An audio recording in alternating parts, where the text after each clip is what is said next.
ओम शांति। 2 मई 2019 बाबा के महावाक्य।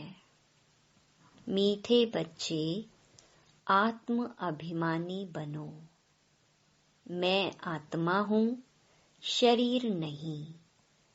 यह है पहला पाठ। यही पाठ सबको अच्छी तरह पढ़ाओ। प्रश्न: ज्ञान सुनाने का तरीका क्या है? किस विधि से ज्ञान सुनाना है? उत्तर: ज्ञान की बातें बड़ी खुशी खुशी से सुनाओ, लाचारी से नहीं। तुम आपस में बैठकर ज्ञान की चर्चा करो, ज्ञान का मनन चिंतन करो, फिर किसी को सुनाओ। अपने को आत्मा समझकर फिर आत्मा को सुनाएंगे तो सुनने वाले को भी खुशी होगी। ओम शांति। बाप कहते हैं, आत्म अभिमानी व देही अभिमानी हो बैठो, क्योंकि आत्मा में ही अच्छे व बुरे संस्कार भरे जाते हैं। सबका असर आत्मा पर होता है।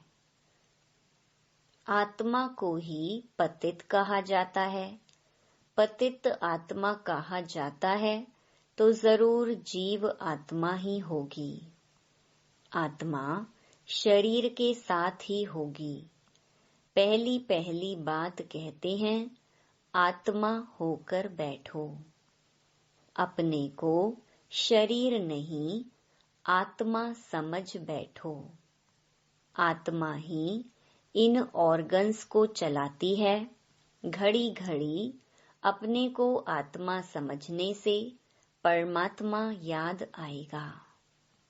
अगर देह याद आई तो देह का बाप याद आएगा।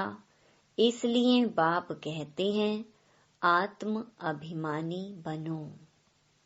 बाप पढ़ा रहे हैं, यह है पहला पाठ। तुम आत्मा अविनाशी हो, शरीर विनाशी है। हम आत्मा हैं, यह पहला शब्द याद नहीं करेंगे तो कच्चे पड़ जाएंगे। मैं आत्मा हूँ, शरीर नहीं हूँ, यह शब्द इस समय बाप पढ़ाते हैं। आगे कोई भी पढ़ाते नहीं थे। बाप आए ही हैं आत्म अभिमानी बनाकर ज्ञान देने लिए। पहला ज्ञान देते हैं, हे आत्मा तुम पतित हो, क्योंकि यह है ही पुरानी दुनिया। प्रदर्शनी में भी तुम बच्चे बहुतों को समझाते हो, प्रश्न उत्तर करते हैं, तो जब दिन के समय रेस्ट मिलती है उस समय आपस में मिलना चाहिए। समाचार पूछना चाहिए, किसने क्या क्या प्रश्न पूछे, हमने क्या समझाया, फिर उनको समझाना है। फिर उस पर ऐसे नहीं ऐसे समझाना चाहिए। समझाने की युक्ति सबकी एक नहीं होती।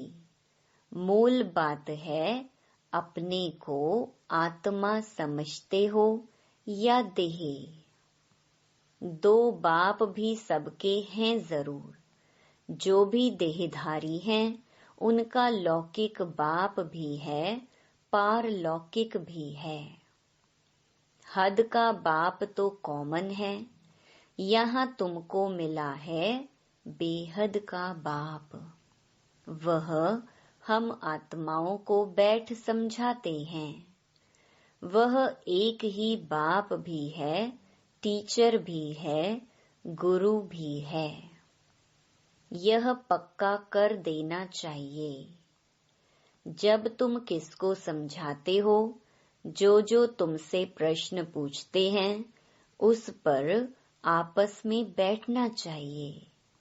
जो होशियार हैं उनको भी बैठना चाहिए।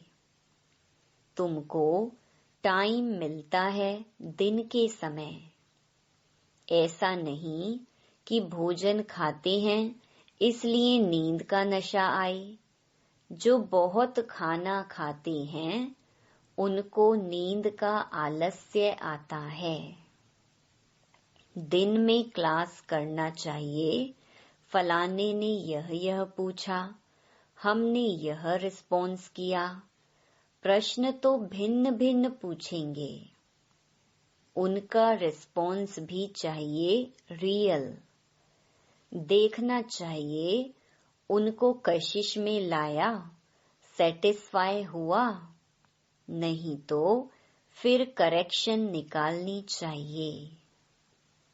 जो होशियार हैं उनको भी बैठना चाहिए। ऐसे नहीं खाना खाया जल्दी नींद आई। देवताएं खाना बहुत थोड़ा खाते हैं क्योंकि खुशी है ना, इसलिए कहा जाता है खुशी जैसी खुराक नहीं।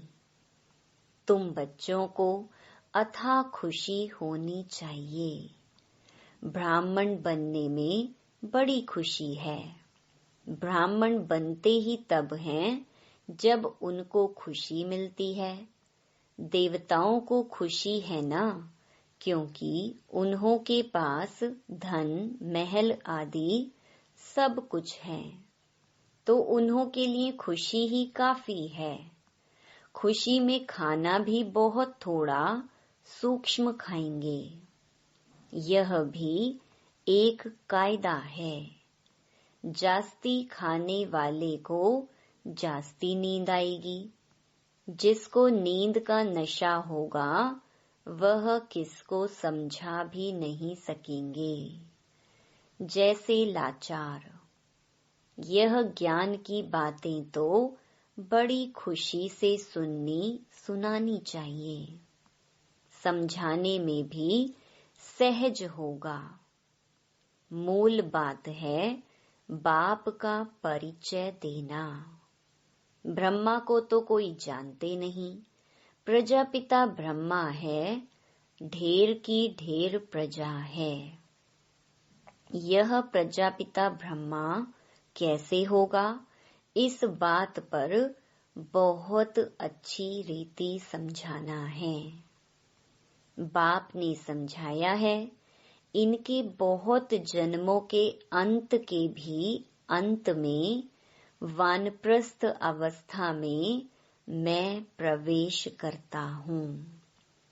नहीं तो रथ कहाँ से आए। रथ गाया हुआ ही शिव बाबा के लिए है। रथ में कैसे आते हैं उसमें मूंझते हैं। रथ तो जरूर चाहिए। कृष्ण तो हो न सके तो जरूर ब्रह्मा द्वारा समझाएंगे।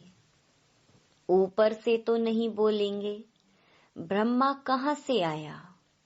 बाप ने सुनाया है, मैं इनमें प्रवेश करता हूँ जिसने पूरे 84 जन्म लिए हैं। यह खुद नहीं जानते, मैं सुनाता हूँ। कृष्ण को तो रथ की दरकार ही नहीं। कृष्ण कहने से फिर तो भागीरथ गुम हो जाएगा। कृष्ण को भागीरथ नहीं कहा जाता। उनका तो पहला जन्म है प्रिंस का। तो बच्चों को अंदर में विचार सागर मंथन करना चाहिए।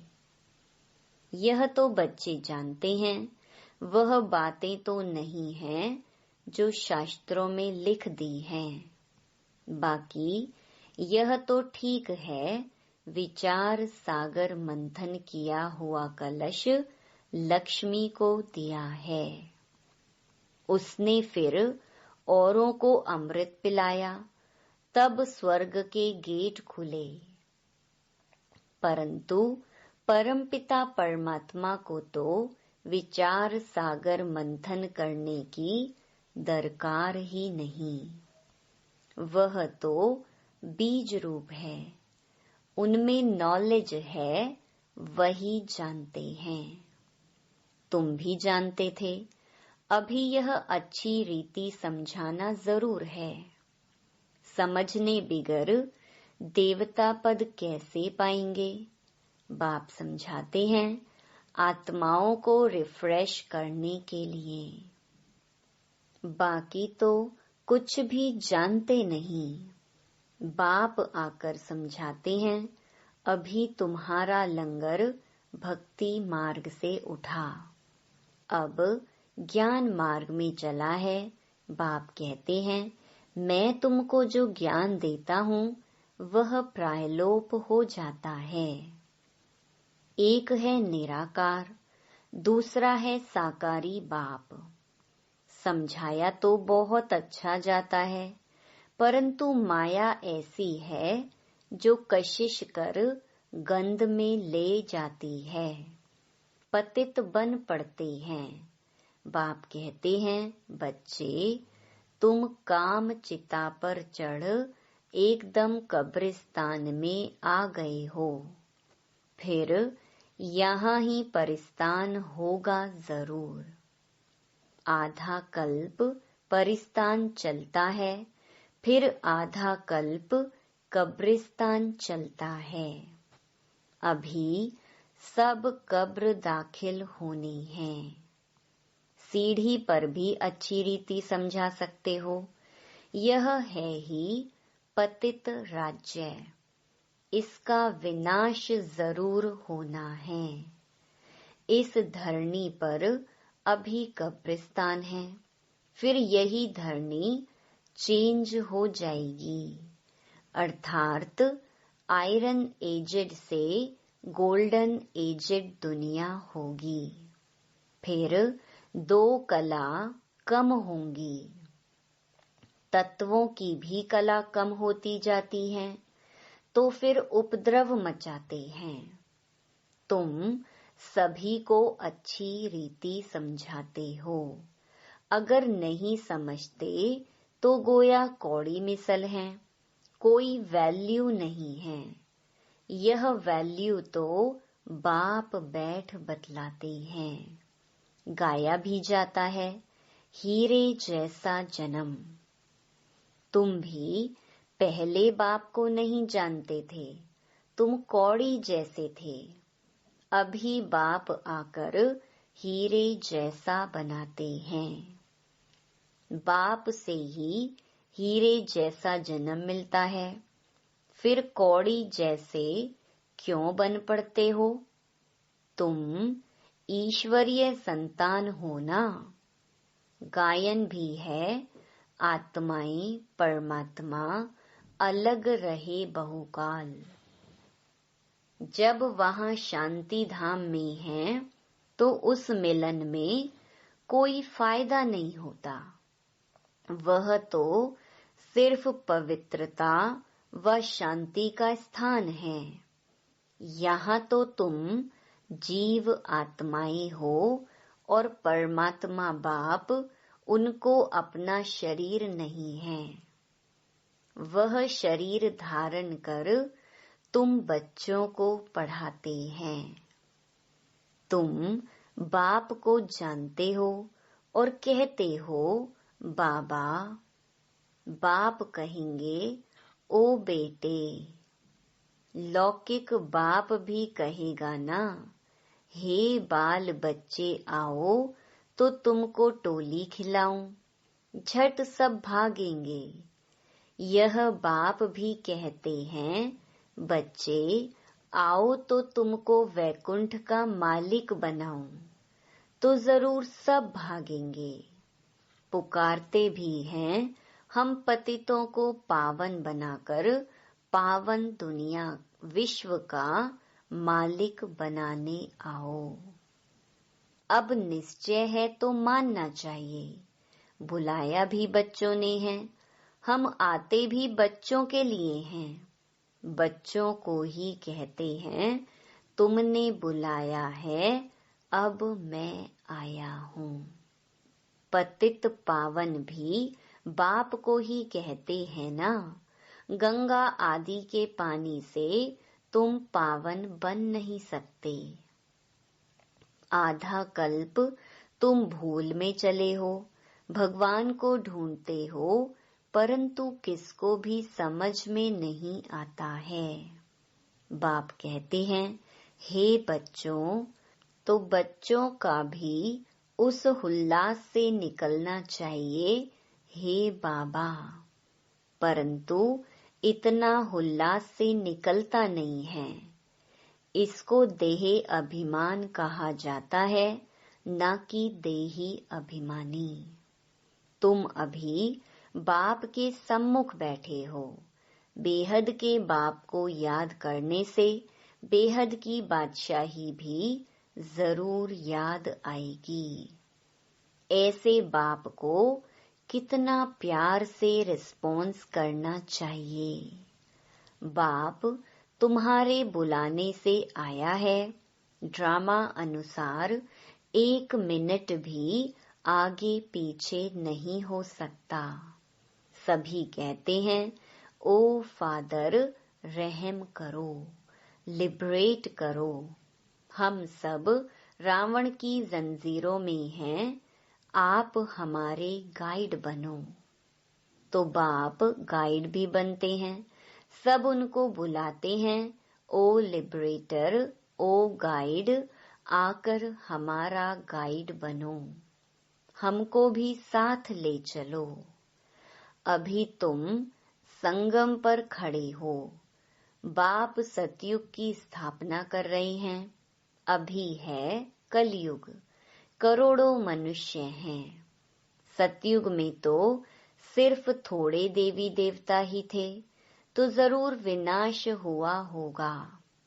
वह भी सामने खड़ा है, जिसके लिए गायन है, साइंस घमंडी कितना बुद्धि से अकल निकालते रहते हैं। वह हैं यादव संप्रदाय। फिर हिस्ट्री रिपीट होनी है। अभी तो सतयुग की हिस्ट्री रिपीट होगी। तुम समझते हो, हम नई दुनिया में ऊंच पद पाने का पुरुषार्थ कर रहे हैं। पवित्र जरूर बनना है। तुम समझाते हो, इस पतित दुनिया का विनाश जरूर होना है। बच्चे आदि तो तुम्हारे जीते नहीं रहेंगे, ना कोई वारिस बनेंगे, ना शादी आदि करेंगे। बहुत गई, बाकी थोड़ी रही। थोड़ा समय है, उसका भी हिसाब है। आगे ऐसे नहीं कहते थे। अभी टाइम थोड़ा है। पहले वाले जो शरीर छोड़कर गए हुए हैं, नंबर वार पुरुषार्थ अनुसार जन्म लिया है। कोई यहाँ आए भी होंगे। दिखाई पड़ता है जैसे कि यहाँ का बिछुड़ा हुआ है। उनको ज्ञान के बिगर मजा नहीं आएगा। माँ बाप को भी कहते हैं, हम तो यहाँ जाएंगे। यह तो सहज समझने की बातें हैं। विनाश जरूर होना ही है। लड़ाई की तैयारी भी देख रहे हो। आधा खर्चा तो इन्हों का इस लड़ाई के सामान में ही लग जाता है। एरोप्लेन आदि कैसे बनाते हैं? कहते हैं घर बैठे भी सारे खलास हो जाएंगे। ऐसी ऐसी चीजें बनाते रहते हैं, क्योंकि हॉस्पिटल आदि तो रहेंगे नहीं। ड्रामा में यह भी जैसे बाप के इशारे मिलते हैं। वह भी ड्रामा में नूंद है। समझते हैं ऐसा ना हो जो बीमार पड़ जाएं। मरना तो सबको जरूर है। राम गयो रावण गयो। जो योग में रह आयु बढ़ाते होंगे, उनकी जरूर बढ़ेगी। अपनी खुशी से शरीर छोड़ देंगे। जैसे मिसाल बताते हैं, ब्रह्म ज्ञानी है, वह भी ब्रह्म में जाने के लिए ऐसे खुशी से शरीर छोड़ते हैं, परंतु ब्रह्म में कोई जाते नहीं, न पाप करते हैं, पुनर्जन्म फिर भी यहाँ लेते हैं। पाप कटने की युक्ति बाप बतलाते हैं कि माँ मेकम याद करो और कोई को याद नहीं करना है। लक्ष्मी नारायण को भी याद नहीं करना है। तुम जानते हो इस पुरुषार्थ से हम यह पद पा रहे हैं। स्वर्ग की स्थापना हो रही है। हम पढ़ रहे हैं यह पद पाने के लिए नंबरवार पुरुषार्थ अनुसार।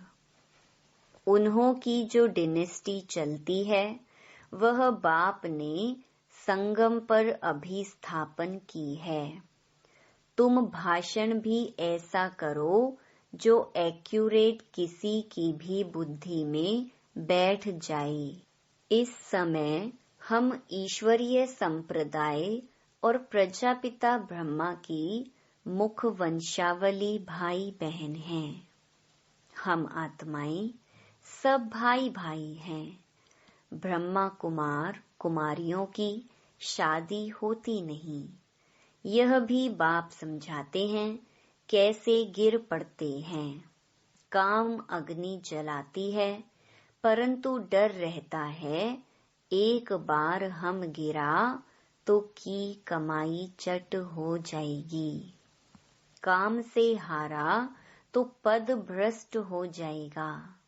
कमाई कितनी बड़ी है।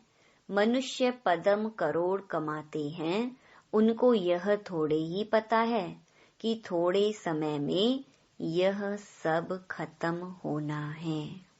बॉम्ब्स बनाने वाले जानते हैं यह दुनिया खत्म होनी है। हमको कोई प्रेरक है, हम बनाते रहते हैं। अच्छा, मीठे मीठे सिकिलधे बच्चों प्रति मात पिता बाप दादा का याद प्यार और गुड मॉर्निंग। रूहानी बाप की रूहानी बच्चों को नमस्ते। धारणा के लिए मुख्य सार। पहला, ज्ञान को अंदर घोटना है, अर्थात विचार सागर मंथन करना है। ज्ञान की आपस में रूह रिहान कर फिर दूसरों को समझाना है। सुस्ती व आलस्य को छोड़ देना है। दूसरा, देही अभिमानी बन बड़े उल्लास से बाप को याद करना है। सदा इसी नशे में रहना है कि हम बाप के पास आए हैं कौड़ी से हीरा बनने। हम हैं ईश्वरीय संतान। वरदान, मन बुद्धि द्वारा श्रेष्ठ स्थितियों रूपी आसन पर स्थित रहने वाले तपस्वी मूर्त भव। तपस्वी सदा कोई न कोई आसन पर बैठकर तपस्या करते हैं। आप तपस्वी आत्माओं का आसन है एक रस स्थिति, फरिश्ता स्थिति। इन्हीं श्रेष्ठ स्थितियों में स्थित होना अर्थात आसन पर बैठना। स्थूल आसन पर तो स्थूल शरीर बैठता है, लेकिन आप इस श्रेष्ठ आसन पर मन बुद्धि को बिठाते हो।